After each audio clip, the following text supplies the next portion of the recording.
Dalawang gabay na pampaswerte din para sa atin. Ay share ko lang din sa inyo ang madalas na meron ako na hindi nawawala. Pampaswerte sa kahit anong klase. Dapat meron ka rin ganito. Pwedeng-pwede mong gawin, kumuha nga po ko ng kaunting bulak at yung laurel po. Naglabas na rin ako ng ballpen at pulang laso. Gawa nga po nito, dapat po positibo ka at interesado ka. Dahil matutuwa ka rin talaga sa pinakaresulta.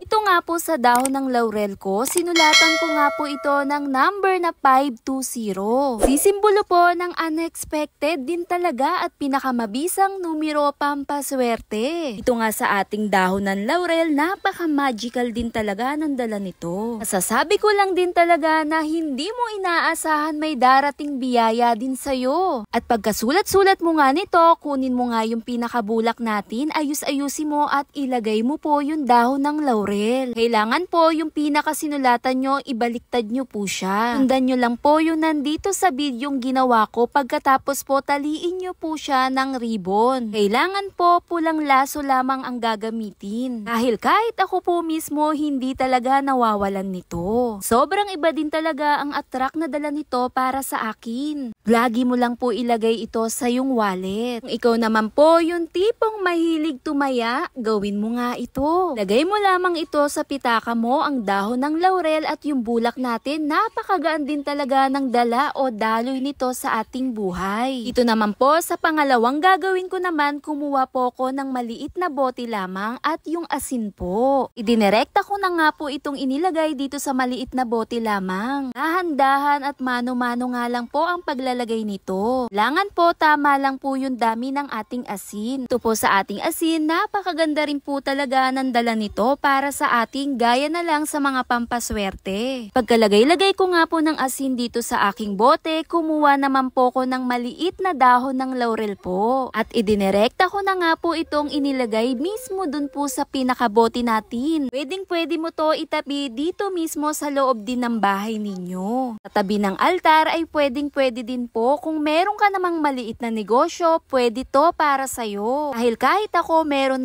nito. Meron man akong maliit na pinagkikitaan, pero tuloy-tuloy po talaga ang biyayang dumadating. Mabisang paraan din talaga ang dala nito. Dalawang gabay na pampaswerte din para sa atin. Pwedeng-pwede mong gawin to araw ng Tuesday at Friday. Wala naman pong masamang maniwala. Heto nga po ay nasa sa atin pa rin naman. The end of the day, tayo pa rin gagawa ng ating kapalaran. Lahat naman po ng pampaswerte, dapat sinasamahan palagi pagsisikap at pagtsatsaga. Pananalig, lalo na sa may kapal. Unang-una sa lahat. Dahil kahit ako mismo sa mga pampaswerteng ito, sinasamahan ko lang din palagi ng pananalig sa taas. Yun lang. Follow for more. Bye!